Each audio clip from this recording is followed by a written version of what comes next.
So hello guys, कैसे हो आप सब लोग। तो आज से मैं एक नई सीरीज शुरू करने जा रहा हूँ रिकर्जन के ऊपर। मैं आपको स्टार्टिंग से लेकर एंड तक पूरा रिकर्जन समझाऊंगा और ये जावा में होने वाला है। तो आज ये पहला लेक्चर है रिकर्जन का, तो चलिए इसे शुरू करते हैं।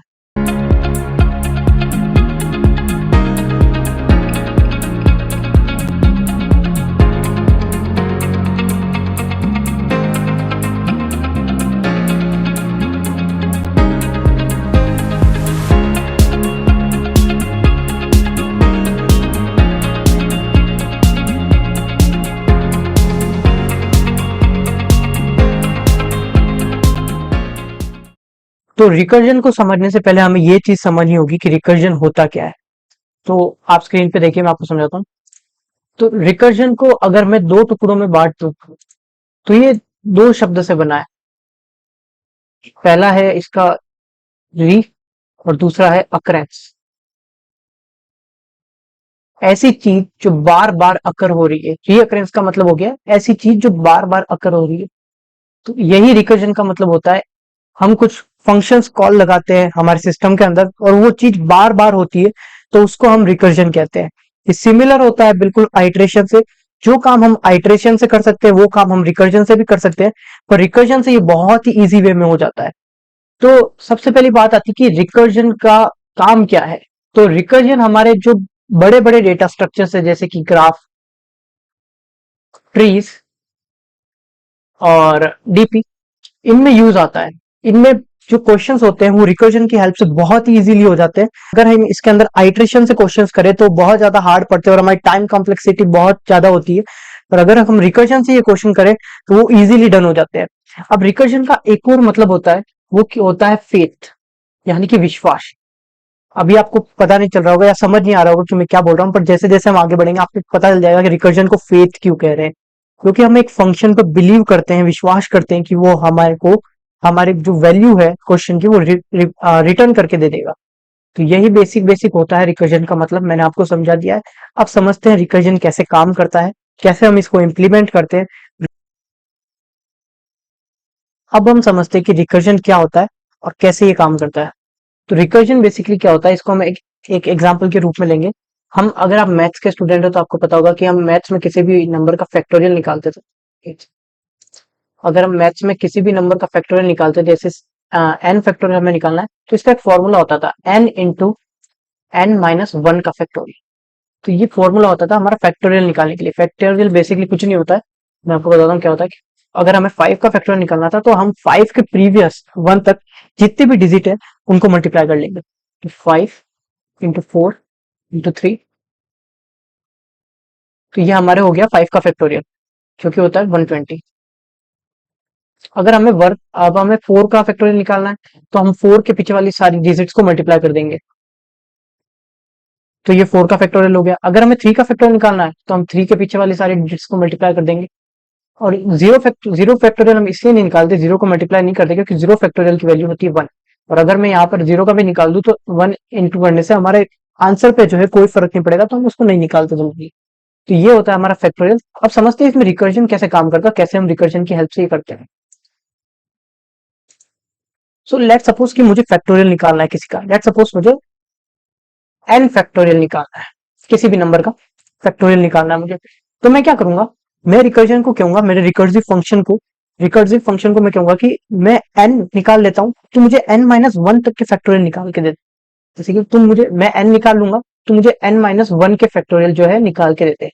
अब ये एन माइनस वन जो फंक्शन है वो वापस अपने रिकर्सिव फंक्शन को कॉल करेगा और कहेगा कि तू मुझे मैं एन माइनस वन निकाल लेता हूं, तो मुझे एन माइनस टू तक के सारे फैक्टोरियल रिटर्न करके दे दे।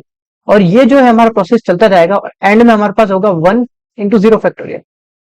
तो ये प्रोसेस होता है। अभी हम एक एग्जांपल लेते हैं शॉर्ट सा, जिससे कि ये जो मैंने अभी आपको बताया वो बिल्कुल क्लियर हो जाएगा। सो हम एन की वैल्यू पुट अप करके उसका आंसर निकालेंगे। सो सपोज मैंने एन की वैल्यू ली यहाँ पर फाइव, मैंने फाइव फैक्टोरियल लिया एन की वैल्यू। तो हमारा वो फ्लो चार्ट कैसे चल रहा था कि वो एन निकाल देगा और एन माइनस वन जो है वो हमें दूसरा उसका रिकर्सिव फंक्शन जो है वो निकाल के दे देगा। तो फाइव के लिए देखते हैं हम क्या कर रहे हैं, हम एन एन निकाल रहे हैं। तो एन हमारा यहाँ पर क्या है, फाइव। और अगर मैं एन माइनस वन करूं तो 5 माइनस 1 कितना हो गया 4। तो यहाँ पर हम 4 के फैक्टोरियल निकाल लेंगे। सेम अब 4 यहाँ पर क्या करेगा, 4 कहेगा कि मैं खुद का निकाल लेता हूँ जो भी है, तो मुझे 4 माइनस 1 तक के फैक्टोरियल निकाल के दे दे। तो यहाँ पर होगा 3, ये 3 फैक्टोरियल निकाल के दे देगा। अब सेम 3 करेगा, रिकर्सिव फंक्शन को फिर से कॉल करेगा। 3 कहेगा कि तू मुझे 3 निकाल के दे दे, सॉरी मैं 3 निकाल लेता हूँ, तू मुझे 2 फैक्टोरियल निकाल के दे दे। अब 2 सेम यही करेगा, तो वो 1 को कहेगा कि मैं खुद हूँ, मैं खुद मल्टीप्लाई हो जाऊंगा, तो मुझे 1 तक के फैक्टोरियल निकाल के दे। अब 1 कॉल करेगा 0 को, और 0 फैक्टोरियल हमें पता ही क्या होता है, 0 फैक्टोरियल होता है 1, क्योंकि ये हमारा बेस केस है, ये हमारी एंड यूनिट है। यहाँ की वैल्यू हमें पता ही होनी चाहिए। रिकर्जन में बेस केस नाम की चीज होती है, मैं बताता हूँ आगे वो क्या होती है। तो ये हमारा बेस केस है, ये वैल्यू हमें नोन होती है। तो अब देखिए अब यहाँ रिकर्जन कैसे काम करेगा। तो 1 जो है अपने ऊपर वाले फंक्शन को रिटर्न करके देगा 1, कि भैया हमने निकाल लिया 1 तक के फैक्टोरियल 1 होते हैं, जो कि हमें पता है 1 तक के फैक्टोरियल क्या होते हैं, दैट इज 1 इंटू 0 फैक्टोरियल की वैल्यू होती है 1, तो 1 इंटू 1 होता है, तो ये 1 ही होता है हमारे 1 फैक्टोरियल। अब ये 2 के पास गया, तो हमारा 1 फैक्टोरियल ने इसे रिटर्न करके दिया 1। अब 2 इंटू 1 यहाँ मल्टीप्लाई का साइन लगा है, तो 2 इंटू 1 2 हो गया। ये हमारे ऊपर वाले फंक्शन को रिटर्न करके गया 2, तो हमारा 2 फैक्टोरियल ने हमें रिटर्न करके दिया 2। अब 2 इंटू 3 ये 6 हो गया, और हमारा ऊपर वाले फंक्शन जो 3 था उसकी वैल्यू हो गई 6। ऐसे वैल्यू रिप्लेस होती जाएगी रिकर्जन में। अभी टेंशन नहीं कर सकती, हम कॉल स्टैक पढ़ेंगे इसमें आगे तो बहुत अच्छे से समझ आ रहा है। अगर आपको इतना समझ नहीं आ रहा है लेक्चर में, तो कोई भी घबराने की बात नहीं, क्योंकि रिकर्जन शुरू शुरू में ऐसा ही लगता है, फिर जब हम क्वेश्चंस करेंगे कोडिंग के थ्रू तो आपको बिल्कुल क्लियर होगा टॉपिक। तो यहाँ पर 6 आ गई, तो 4 इंटू 6 हो गया हमारा 24, तो इसने हमारे इसको रिटर्न करके दे दिया 24, और 24 इंटू 5 होता है 120, तो हमारे 5 फैक्टोरियल की वैल्यू आ गई 120, जो कि बिल्कुल ट्रू है, हमारे 5 फैक्टोरियल की वैल्यू 120 ही होती है। मैं इसको थोड़ा क्लियर फॉर्म में बताता हूँ, वीडियो को थोड़ा फास्ट फॉरवर्ड कर रहा हूँ।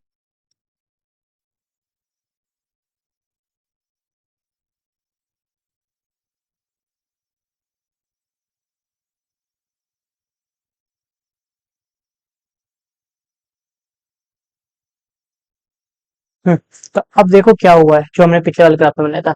हमने 5 का फैक्टोरियल निकालना था, तो हमने क्या किया, हमने 5 खुद निकाल लिया, और हमने फैक्टोरियल ऑफ 4 के लिए कॉल लगा दी कि कोई हमें फैक्टोरियल ऑफ 4 निकाल के दे देगा, और उससे हम 5 को मल्टीप्लाई कर देंगे, तो हमारा 5 का फैक्टोरियल हो जाएगा। देखो यहाँ पर 5 फैक्टोरियल हमारा होता क्या है, 5 इंटू 4 इंटू 3 इंटू 1, और 4 फैक्टोरियल हमारा क्या होता है, 4 इंटू 3 इंटू 2 इंटू 1, सॉरी यहाँ पर 2 आएगा और फिर 1 आएगा। अगर देखो ये 4 इंटू 3 इंटू 2 इंटू 1 ये 4 फैक्टर होता है, ये हमारे 5 में भी आ रहा है 4 इंटू 3 इंटू 2 इंटू 1। अगर कोई हमें इसकी वैल्यू रिटर्न करके दे दे, सपोज इसकी वैल्यू x है, इसकी वैल्यू हमें रिटर्न करके दे, तो उसे हम 5 से मल्टीप्लाई कर देंगे, तो हमारे जो 5 फैक्टर है वो हमें मिल जाएगा। तो सेम यहाँ पर हुआ है। तो यहाँ पर हुआ क्या है कि हमने कॉल लगाई थी 5 फैक्टोरियल के लिए, तो हमने 5 खुद निकाल लिया, और हमने फंक्शन को कॉल कर दिया कि कोई हमें 4 फैक्टोरियल निकाल के दे दे, तो हम इसको इजीली कर लेंगे। तो हमारे 4 फैक्टोरियल के फंक्शन ने कॉल लगाई कि मैं 4 निकाल लेता हूँ, कोई मुझे 3 का फैक्टोरियल निकाल के दे दे, मैं तो उससे मल्टीप्लाई कर ही दूंगा, वो आंसर तो मेरा आ ही जाएगा। तो फिर 3 फैक्टोरियल ने वापस कॉल लगाई, उसने कहा कि मैं कोई मुझे 2 का फैक्टोरियल निकाल के दे दे, तो मैं 3 से उसको मल्टीप्लाई कर दूंगा, तो मेरा फैक्टोरियल निकल जाएगा। फिर 2 के फैक्टोरियल ने फिर से कॉल लगाई कि कोई मुझे 1 का फैक्टोरियल निकाल के दे दे, उससे मैं खुद को 2 को मल्टीप्लाई कर दूंगा, तो मेरे पास 2 के फैक्टोरियल आ जाएंगे।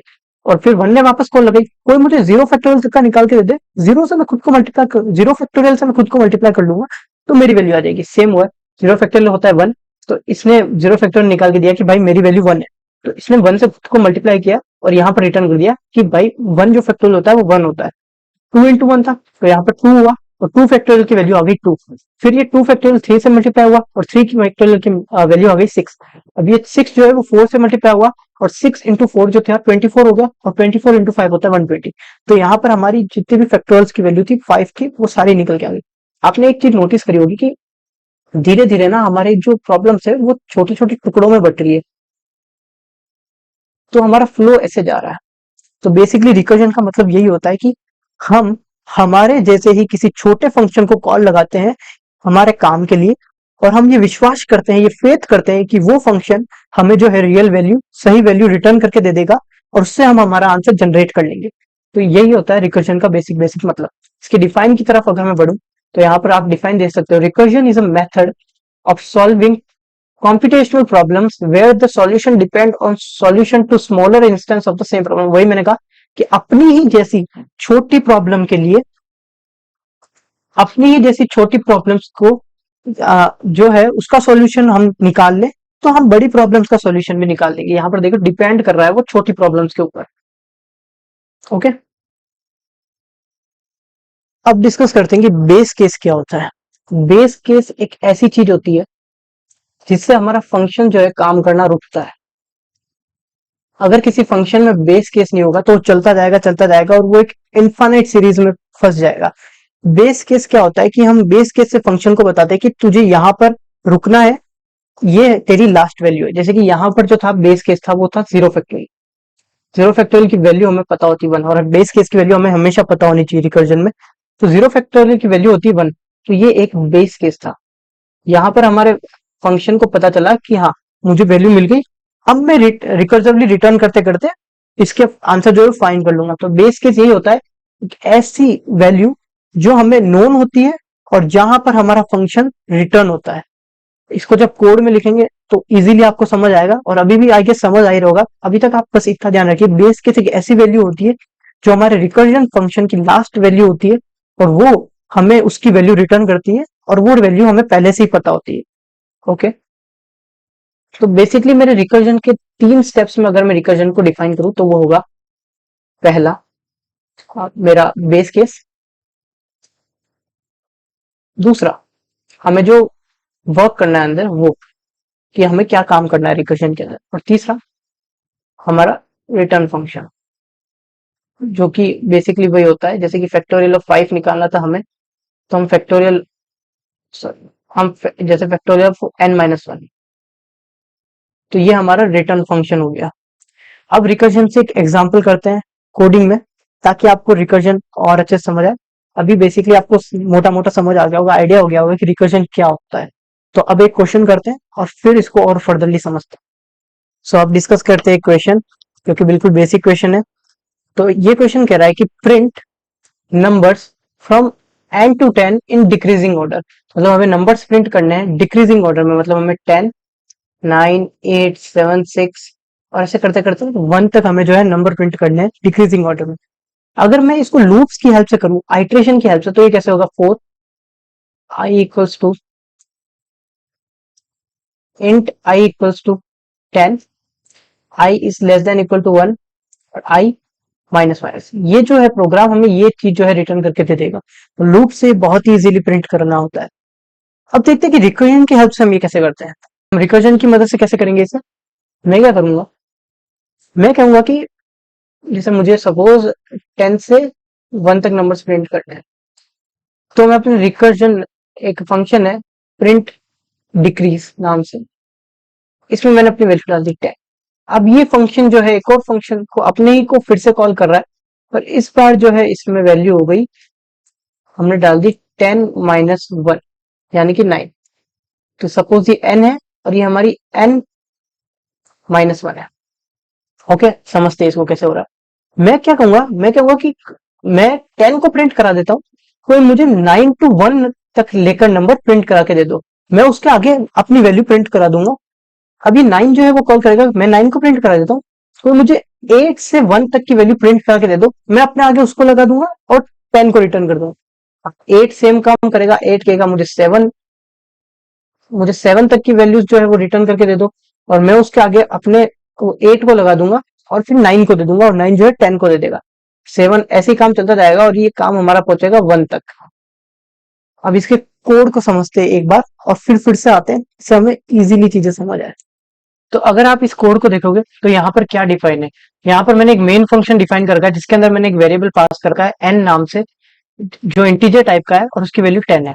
और यहाँ से मैं प्रिंट डेक को कॉल लगा रहा हूँ। प्रिंट डेक मेरा ये फंक्शन है, और इस फंक्शन के अंदर ये कुछ कुछ वैल्यू पास है। और अभी मैंने इसका बेस केस डिफाइन नहीं करा है, बेस केस मैं आपको बाद में डिफाइन करूंगा जब बताऊंगा। तो यहाँ पर मैंने, अगर मैं सिर्फ इसको अभी देखूं फिलहाल इसके लिए, तो यहाँ पर अब क्या होगा, मेरे मेन फंक्शन को से हमारे इस फंक्शन को कॉल लगेगी और यहाँ पर प्रिंट हो जाएगी एन की वैल्यू जो कि है 10। और अगर मैं इसको लगा दूं तो ये हमारा रिकर्जन हो गया।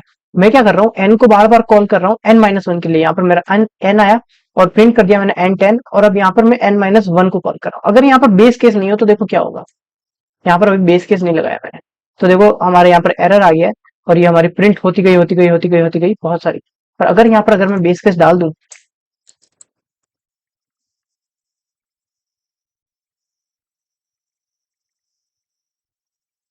ये हमारा बेस केस हो गया, पर मैं अभी आपको बताऊंगा नहीं, इसका रिजल्ट मैं एंड में बताऊंगा। पहले हम समझते हैं कि ये कैसे काम कर रहा है। तो व्हाइट बोर्ड की तरफ शिफ्ट करते हैं, कॉल स्टैक की तरफ बढ़ते हैं। तो कॉल स्टैक क्या होता है? अगर आप आगे बढ़ोगे डीएसए में तो आपको स्टैक नाम का एक डेटा स्ट्रक्चर मिलेगा। स्टैक क्या होता है? स्टैक होता है हमारे, जब भी कोई चीज एक के ऊपर एक पड़ी होती है तो हम उसे स्टैक्स कहते हैं। जैसे हमारी बुक्स जो है, अगर वो एक के ऊपर एक पड़ी है तो ये बुक्स का एक स्टैक है। ओके, तो ये अभी इतना जरूरी नहीं है पढ़ना, इसको बाद में पढ़ेंगे। तो कॉल स्टैक हमारे यहाँ कैसे इम्प्लीसिट होता है? कॉल स्टैक होता है इम्प्लीसिट स्टैक। ये जो जो हमारा जेवीएम है जावा, उसके अंदर ही ये होता है। हमें एक्सटर्नली इसको इम्प्लीमेंट करने की जरूरत नहीं है, ये रिकर्जन के टाइम अंदर ही अपने आप चलता है। अब उसको देखते हैं कैसे चलता है। तो सपोज यहाँ पर मैंने एक स्टैक बना दिया। स्टैक ऐसा ही होता है। तो यहाँ पर जो है मेरा मेन फंक्शन है, आपको ये चीज दिख रही होगी। ये जो मैंने यहाँ पर लगाई है फोटोग्राफ, एक मेरी वीडियो को मैं नीचे कर लेता हूँ।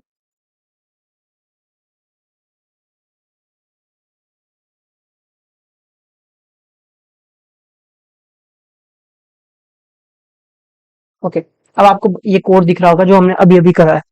तो यहाँ पर क्या हो रहा है, इसके नीचे एक ये मेन फंक्शन है, देखो ये मेन फंक्शन।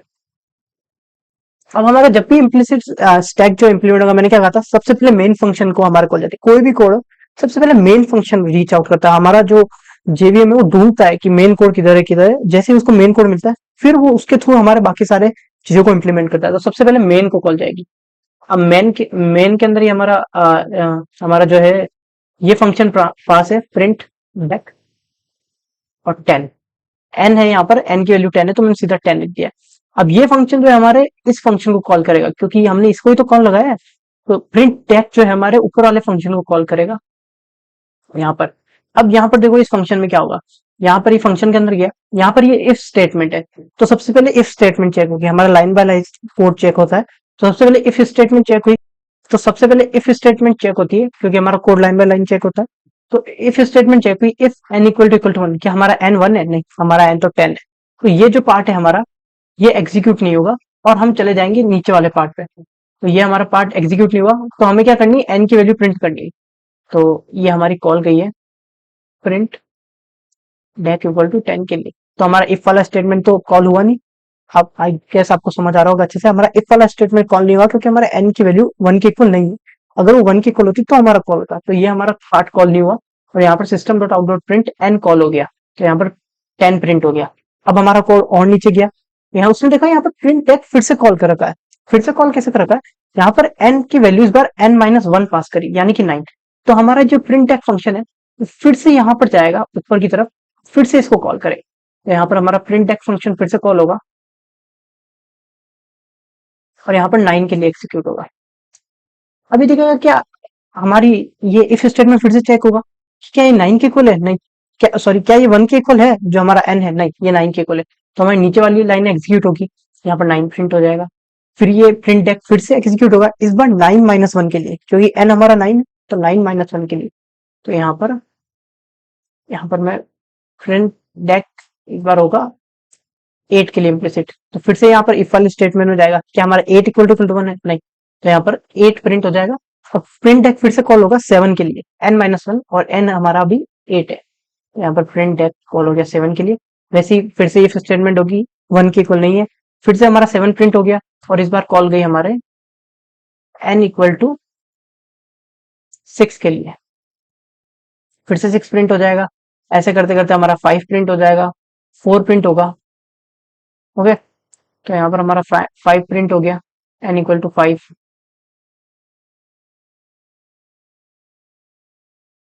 और यहाँ पर हमारा प्रिंट डेक कॉल हो गया 4 के लिए।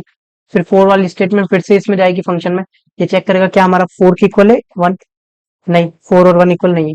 तो ये system dot out dot print L 4 को प्रिंट कर दिया यहाँ पर, और ये हमारे n-1 यानी 3 के लिए कॉल हो गया।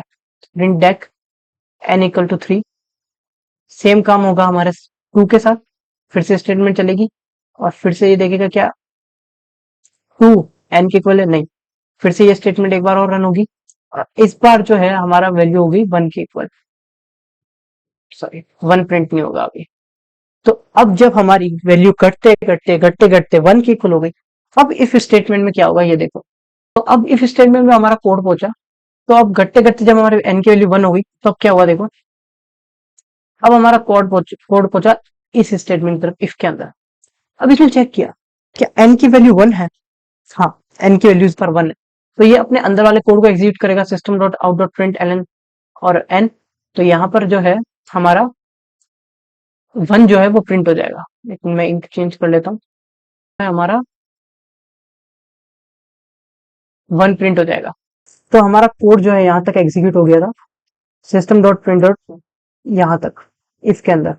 क्या होगा, अब हमारे इसके नीचे वाली स्टेटमेंट जो है वो कॉल होगी। इसके नीचे क्या है, रिटर्न। रिटर्न का मतलब क्या होता है कि रिटर्न कर जाना, वापस वापस हमारे जिस फंक्शन से कॉल आई थी उस फंक्शन की तरफ रिटर्न कर जाना। आप इसको ऐसे समझिए कि मैंने जो है शाम को चिट्ठी भेजी कि कैसा है क्या है, जो मैंने चिट्ठी भेज दी शाम को। अब शाम जो है वो वापस चिट्ठी लिख के भेजेगा, वो किसको भेजेगा, मुझे, क्योंकि मैंने शाम को चिट्ठी भेजी तो वो शाम वापस लिख के चिट्ठी मुझे ही भेजेगा। सेम इधर होगा, ये रिटर्न किसको होगा, जिसने इसको कॉल किया है। तो ये कॉल किसने किया है, इसको मेन फंक्शन ने, तो ये वापस रिटर्न जो है वैल्यू मेन फंक्शन को करेगा। अब ये सीधा ऐसा नहीं होगा कि ये 1 जो है यहाँ से उठेगा स्टैक के अंदर और सीधा मेन फंक्शन रिटर्न होगा, नहीं। जैसे ये लाइन बाय लाइन ऊपर चढ़ा है, एक एक सीडी चढ़ चढ़ के, तो हम एक एक सीडी वापस उतरेंगे। तो ये पहले 2 को रिटर्न होगा, फिर 3 को, फिर 4 को, ठीक है। तो ये कैसे रिटर्न होगा देखिए, तो ये कैसे रिटर्न होगा, ओके। तो ये जो है अपनी वैल्यू 2 को रिटर्न करेगा, वैल्यू सॉरी वैल्यू बोल रहा हूं मैं, ये मतलब 2 को रिटर्न हो जाएगा अपनी वैल्यू प्रिंट करा के। तो जैसे ही हमारी जो वैल्यू है स्टैक के अंदर रिटर्न होती है, तो उसका ऊपर वाला पार्ट हट जाता है, तो 1 वाला पार्ट हमारा हट जाएगा। अब 2 जो है वो हमारे 3 को रिटर्न होगा, तो 2 हमारे 3 को रिटर्न हुआ, तो 2 वाला पार्ट हमारा ऊपर से हट गया, तो यहाँ पर 2 वाला पार्ट हट गया, ओके। अब जो 2 जो है, अब 3 जो है वो रिटर्न हुआ 4 को, फिर 4 रिटर्न हुआ 5 को, 5 रिटर्न हुआ 6 को, 6 रिटर्न हुआ 7 को, 7 रिटर्न हुआ 8 को, 8 रिटर्न हुआ 9 को, 9 रिटर्न हुआ 10 को। तो जैसे जैसे ये पूरा स्टैक चलता जाएगा, वैसे वैसे हमारी स्टैक के अंदर की जितनी भी वैल्यूज है वो सब हटती जाएगी। तो हमारी सारी वैल्यू यहाँ से रिटर्न हो गई, और हमारा वैल्यू, हमारा जो फंक्शन है वो पहुंच गया प्रिंट 10 तक। अब 10 क्या करेगा, वो मेन फंक्शन को रिटर्न हो जाएगा, मतलब जहां से वो आया था वहीं पर रिटर्न हो जाएगा, और हमारा कोड सक्सेसफुली डन होगा। जब हमारा फंक्शन मेन फंक्शन को रिटर्न हो जाता है, तो हमें जो हमारी जो आउटपुट है कोड का वो मिल जाता है। तो यहाँ पर क्या हुआ, 10 हमारा फंक्शन को वापस चला गया मेन को, और 10 यहाँ से हट गया। और हमने क्या देखा, आप क्या एनालाइज किया हमने, हमने देखा कि इन सब के चक्कर में, इस रिकर्जन के चक्कर में, हमारे 1 से जो 10 तक की वैल्यू थी वो प्रिंट हो गई। और वो कैसे प्रिंट हुई, पहले 10 हुआ, फिर 9 हुआ, फिर 8 हुआ, फिर 7 हुआ, फिर 6 हुआ, फिर 5 हुआ, फिर 4 3 2 और 1 तक हो गया। और फंक्शन जो है वापस रिटर्न कर दिया, रिटर्न करते समय कोई वैल्यू प्रिंट नहीं हुई, हमारा वो फंक्शन सक्सेसफुली डन हो गया। अब कोड में इसका आउटपुट देखते क्या निकलता है। फंक्शन था हमारा, मैं इसको रन करता हूँ, तो रन करते आप देखोगे 8 9 8 7 6 5 4 3 2 1 तक हमारी वैल्यू प्रिंट हो गई। और ये स्पेस क्यों आ रहा है बीच में, क्योंकि हमने यहाँ पर एन के बाद स्पेस प्रिंट करा है, सिंपल। तो यहीं तक था आज का वीडियो, हमने रिकर्जन के बेसिक समझे, हमने देखा रिकर्जन क्या होता है, फैक्टोरियल के एग्जांपल से रिकर्जन को समझा। रिकर्जन में 3 जो चीजें होती है, बेस केस, हमारा फंक्शन और हमारा रिटर्न फंक्शन, ये तीनों हमने चीजें डिस्कस करी। बेस केस क्या होता है, कैसे काम करता है, और हमने एक क्वेश्चन किया, बहुत ही बेसिक क्वेश्चन, जो था print digit from 10 to 1 in decreasing order. तो आई होप आज की वीडियो आपको पसंद आएगी। आगे बहुत ही अच्छी अच्छी वीडियो आने वाली है। हम जो बड़ी बड़ी कंपनियों में क्वेश्चंस पूछे जाते हैं, जैसे कि टाइलिंग प्रॉब्लम हो गया, इन सब के साथ डील करेंगे। तो तब तक के लिए देखते रहिए और पढ़ते रहिए दिन भर दिन, और क्वेश्चंस को और ट्राई करिए। मैं मिलता हूँ आपसे अगली वीडियो में। Till then, good bye.